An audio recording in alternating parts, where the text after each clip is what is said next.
का अर्चना जी, ये जो मैं हूं ना का झगड़ा है वो निपटता दिख नहीं रहा अभी कांग्रेस में। देखिए जेपी जी, ऐसा कोई झगड़ा नहीं है। और मैं तो हमेशा ही कहती हूँ कि राजनीति तो खुला मंच है, फिर इंटरप्रेट करिए किसी भी संदर्भ में किसी भी वक्तव्य को जी। लेकिन पूरे जितने भी आप बातें कर आपकी इसमें रिपोर्ट आई, उसका सबका निष्कर्ष एक ही है कि कांग्रेस जो है एक लक्ष्य को लेकर के चल रही है, और वो लक्ष्य है कि सत्ता में हमें काबिज होना। और इसलिए नहीं होना कि जैसे भारतीय जनता पार्टी हम निहित स्वार्थ साधने के लिए हो रही थी, हमें जनता की आकांक्षा को पूरा करना है और उसी उद्देश्य से हम काम भी कर रहे हैं। और हमने उस दौरान जिस प्रकार से संघर्ष किया, आप सब जानते हैं कि हमारा डिबैकल हुआ था, और हुआ किस प्रकार से था कि दोनों में हुआ, विधानसभा और लोकसभा में। और जब उन विपरीत परिस्थितियों में थे, उसके बाद हम लोगों ने जिस प्रकार से एकजुटता के साथ काम किया, सचिन जी ने बागडोर संभाली, और हम उपचुनाव में जब हुए इमीडिएटली 6 मंथ्स के बाद, तो हम 4 में से 3 सीट जीत गए।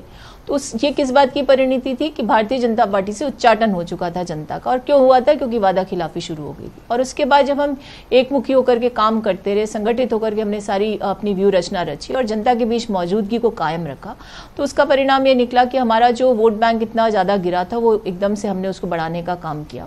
और अभी के उपचुनाव तो सबके सामने किस प्रकार से हमने जीत हासिल की है।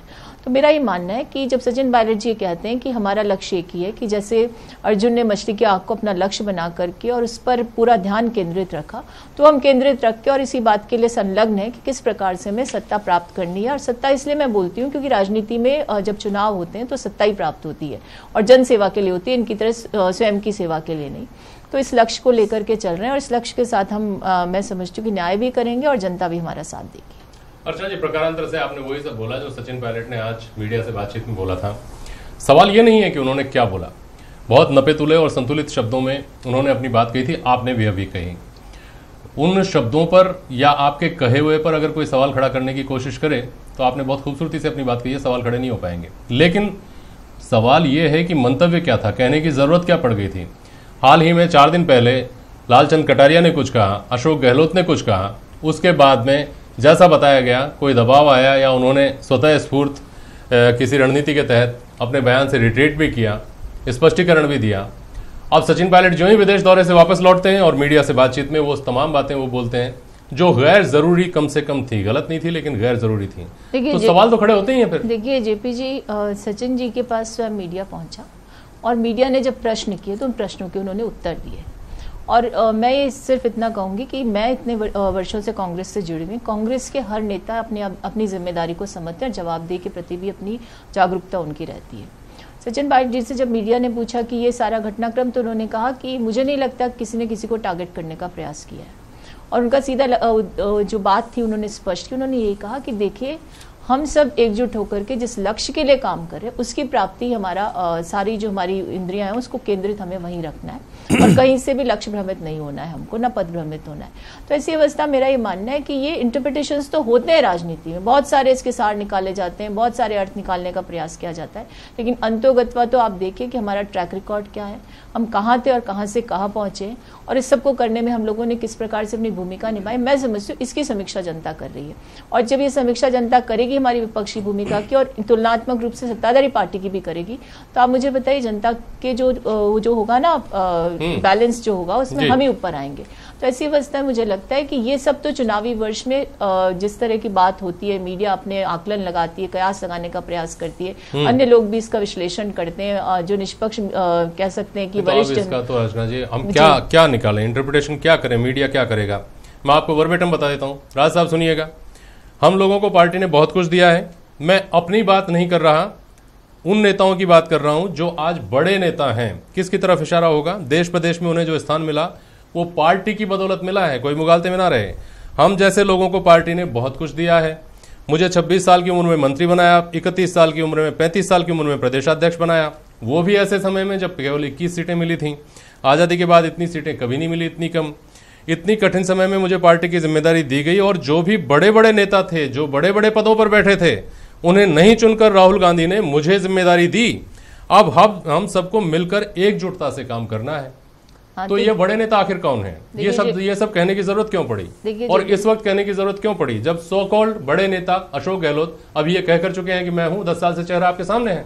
देखिए जेपी जी, अब जैसे आपने कहा कि वर्बिटम में आपको सुना देता हूँ, उस वर्बिटम में आप चलिए 3 सेंटेंस के बाद उन्होंने कहा कि मुझे भी पार्टी ने एमपी बनाया, मंत्री बनाया और मुझे जिम्मेदारी दी बहुत महत्वपूर्ण। उस समय नहीं, सुनिए मेरी बात, उस समय दी जो पार्टी की सीटों पर आई थी। मेरी बात होने दीजिए ना पूरी, मैं सारी बात कर रही हूँ। बिल्कुल कुशल वक्ता है, और चूंकि अशोक गहलोत जी खुद इस बारे में क्लैरिफाई कर चुके कि साहब जो फॉलोवर्स होते हैं कई बार उस समय बयान दे देते हैं। उन्होंने खुद ने कहा कि साहब जो नेतृत्व की बात करना चाह रहे हैं किसको क्या करेंगे, तो हम शुरू से कह रहे हैं कलेक्टिव लीडरशिप है। सचिन जी ने भी ये कहा, अशोक गहलोत जी ने कई मंचों पर इस बात को कहा है। तो ऐसा कोई विभेद, ऐसा कोई विघटनकारी सोच, ऐसा कोई एक दूसरे को नीचे दिखाना, खुद को सुपर इम्पोज करना, वो प्रवृत्ति कांग्रेस में नहीं है। वो हमारे जो सत्ताधारी पार्टी वहां देखने को मिलती है, तो उससे हम अपने आप में रिफ्लेक्ट करके देखते भी नहीं है। लेकिन इस पूरे बयान का सार ये है, क्योंकि देखिए सचिन पायलट जी खुद भी बहुत कद्दावर नेता है, बहुत बड़े नेता है, क्योंकि जो पीसीसी प्रेसिडेंट रहे हैं, जो पहले मंत्री रहे हो, एमपी रहे हो, तो उन्होंने खुद के लिए भी कहा कि पार्टी ने हमें बहुत कुछ दिया है, आज हमारा लक्ष्य होना चाहिए या हमारा कमिटमेंट ये होना चाहिए कि जो पार्टी ने हमें दिया है उसके प्रत्युत्तर में पार्टी के लिए काम करें, उस मुश्किल समय में काम करें जब हमें फासीवादी ताकतों का मुकाबला करना है, जनता को मुक्त करवाना है ऐसी ताकतों से जो जनता के ऊपर प्रतिबंध लगाती है, मीडिया पर प्रतिबंध लगाती है, न्यायपालिका पर प्रतिबंध लगाती है, जो हमारे संवैधानिक मूल्यों को कमतर करने में लगी है, सभी संस्थाओं को छोटा करने का काम किया जा रहा है।